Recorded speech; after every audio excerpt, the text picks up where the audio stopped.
Konsep dan urgensi penegakan hukum yang berkeadilan.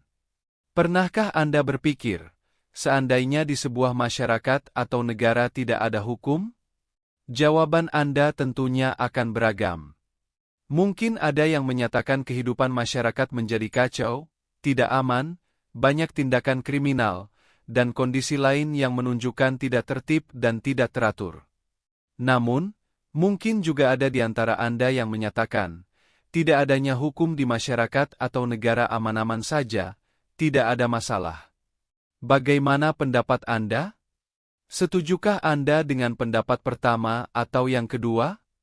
Thomas Hobbes, 1588 hingga 1679 Masehi, dalam bukunya Leviathan pernah mengatakan Homo homini lupus, artinya manusia, adalah serigala bagi manusia lainnya. Manusia memiliki keinginan dan nafsu yang berbeda-beda, antara manusia yang satu dan yang lainnya. Nafsu yang dimiliki manusia ada yang baik, ada nafsu yang tidak baik. Inilah salah satu argumen mengapa aturan hukum diperlukan. Kondisi yang kedua tampaknya bukan hal yang tidak mungkin bila semua masyarakat tidak memerlukan aturan hukum. Namun, Cicero, 106 hingga 43 sebelum Masehi, pernah menyatakan ubi societas ibi ius, artinya di mana ada masyarakat, di sana ada hukum. Dengan kata lain, sampai saat ini hukum masih diperlukan, bahkan kedudukannya semakin penting. Upaya penegakan hukum di suatu negara sangat erat kaitannya dengan tujuan negara. Anda disarankan untuk mengkaji teori tujuan negara dalam buku Ilmu Negara Umum. Menurut Cranenburg dan T.K.B. Sabaroedin, 1975, kehidupan manusia tidak cukup hidup dengan aman, teratur dan tertib, manusia perlu sejahtera. Apabila tujuan negara hanya menjaga ketertiban, maka tujuan negara itu terlalu sempit. Tujuan negara yang lebih luas adalah agar setiap manusia terjamin kesejahteraannya di samping keamanannya. Dengan kata lain, negara yang memiliki kewenangan mengatur masyarakat perlu ikut menyejahterakan masyarakat. Teori Cranenburg tentang negara hukum ini dikenal luas dengan nama teori negara kesejahteraan. Teori negara hukum dari Cranenburg ini banyak dianut oleh negara-negara modern. Bagaimana dengan Indonesia? Negara Kesatuan Republik Indonesia, NKRI, adalah negara hukum. Artinya negara yang bukan didasarkan pada kekuasaan belaka melainkan negara yang berdasarkan atas hukum. Artinya semua persoalan kemasyarakatan, kewarganegaraan, pemerintahan atau kenegaraan harus didasarkan atas hukum. Teori tentang tujuan negara dari Cranenburg ini mendapat sambutan dari negara-negara, pada umumnya termasuk Indonesia. Bagaimana tujuan negara Republik Indonesia? Tujuan negara RI dapat kita temukan pada pembukaan UUD 1945, yakni pada alinea keempat sebagai berikut. Untuk membentuk suatu pemerintah negara Indonesia yang melindungi segenap bangsa Indonesia dan seluruh tumpah darah Indonesia, dan untuk memajukan kesejahteraan umum, mencerdaskan kehidupan bangsa, dan ikut melaksanakan ketertiban dunia yang berdasarkan kemerdekaan, perdamaian abadi, dan keadilan sosial. Dari bunyi alinea keempat pembukaan UUD NRI 1945 ini, dapat diidentifikasi bahwa tujuan negara Republik Indonesia pun memiliki indikator yang sama sebagaimana yang dinyatakan Cranenburg, yakni 1.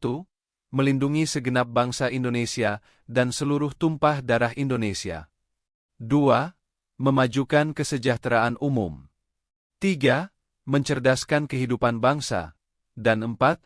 Ikut melaksanakan ketertiban dunia yang berdasarkan kemerdekaan, perdamaian abadi, dan keadilan sosial. Bagaimana tujuan negara ini dilaksanakan atau ditegakkan di Negara Kesatuan Republik Indonesia, NKRI? Perlindungan terhadap warga negara, serta menjaga ketertiban masyarakat, telah diatur dalam Undang-Undang Dasar Negara Republik Indonesia tahun 1945, UUD NRI 1945.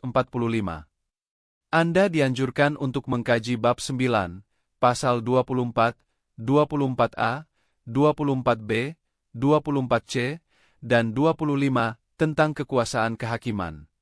Untuk mengatur lebih lanjut tentang kekuasaan kehakiman, telah dikeluarkan Undang-Undang Nomor 48 Tahun 2009 tentang kekuasaan kehakiman.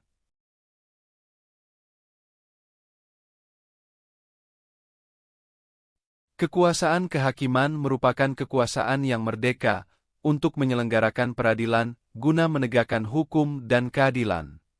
2. Kekuasaan kehakiman menurut Undang-Undang Dasar Negara Republik Indonesia tahun 1945 merupakan kekuasaan yang merdeka yang dilakukan oleh sebuah Mahkamah Agung dan badan peradilan yang berada di bawahnya dalam lingkungan peradilan umum, lingkungan peradilan agama, lingkungan peradilan militer, lingkungan peradilan tata usaha negara, dan oleh sebuah Mahkamah Konstitusi. 3.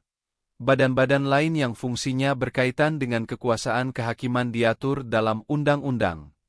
Dalam pertimbangannya, UU Nomor 48 Tahun 2009 tentang kekuasaan kehakiman dinyatakan bahwa kekuasaan kehakiman dilakukan oleh sebuah Mahkamah Agung dan badan peradilan yang berada di bawahnya dalam lingkungan peradilan umum, lingkungan peradilan agama, lingkungan peradilan militer, lingkungan peradilan tata usaha negara, dan oleh sebuah Mahkamah Konstitusi, untuk menyelenggarakan peradilan guna menegakkan hukum dan keadilan.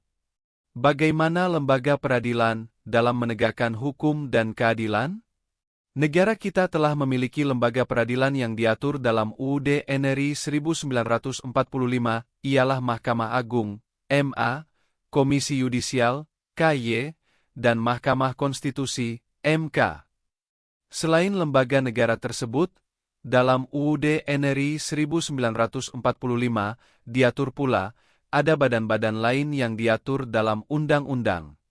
Tentang MA, KY, dan MK ini, lebih lanjut diatur dalam UU Nomor 48 Tahun 2009 tentang kekuasaan kehakiman. Anda perhatikan apa yang dimaksud dengan ketiga lembaga peradilan tersebut. UU Nomor 48 Tahun 2009 Pasal 1 Ayat 2, 3, 4. Pasal 1 Ayat 2, Mahkamah Agung adalah pelaku kekuasaan kehakiman sebagaimana dimaksud dalam Undang-Undang Dasar Negara Republik Indonesia tahun 1945. Pasal 1 Ayat 3, Mahkamah Konstitusi adalah pelaku kekuasaan kehakiman sebagaimana dimaksud dalam Undang-Undang Dasar Negara Republik Indonesia tahun 1945. Pasal 1 Ayat 4 Komisi Yudisial adalah lembaga negara sebagaimana dimaksud dalam Undang-Undang Dasar Negara Republik Indonesia tahun 1945. Apabila mengacu pada bunyi pasal 24, maka lembaga negara MA, KY, MK memiliki kewenangan dalam kekuasaan kehakiman atau sebagai pelaku kekuasaan kehakiman. Dikemukakan dalam pasal 24 UUD NRI 1945 bahwa kekuasaan kehakiman merupakan kekuasaan yang merdeka untuk menyelenggarakan peradilan guna menegakkan hukum dan keadilan. Dengan demikian, tiga lembaga negara yang memiliki kekuasaan kehakiman memiliki tugas pokok untuk menyelenggarakan peradilan guna menegakkan hukum dan keadilan. Bagaimana badan-badan peradilan lainnya dalam menegakkan hukum dan keadilan? Dalam teori tujuan negara, pada umumnya, ada 4 fungsi negara yang dianut oleh negara-negara di dunia. 1. Melaksanakan penertiban dan keamanan. 2. Mengusahakan kesejahteraan dan kemakmuran rakyatnya. 3. Pertahanan. Dan 4. Menegakkan keadilan. Pelaksanaan fungsi keempat, yakni menegakkan keadilan. Fungsi negara dalam bidang peradilan dimaksudkan untuk mewujudkan adanya kepastian hukum. Fungsi ini dilaksanakan dengan berlandaskan pada hukum dan melalui badan-badan peradilan yang didirikan sebagai tempat mencari keadilan. Bagi Indonesia dalam rangka menegakkan keadilan telah ada sejumlah peraturan perundangan yang mengatur tentang lembaga pengadilan dan badan peradilan. Peraturan perundangan dalam bidang hukum pidana, kita memiliki Kitab Undang-Undang Hukum Pidana, KUHP, dan Kitab Undang-Undang Hukum Acara Pidana, KUHP. Dalam bidang peradilan, kita memiliki peradilan umum, peradilan militer, peradilan agama dan peradilan tata usaha negara, PT-UN.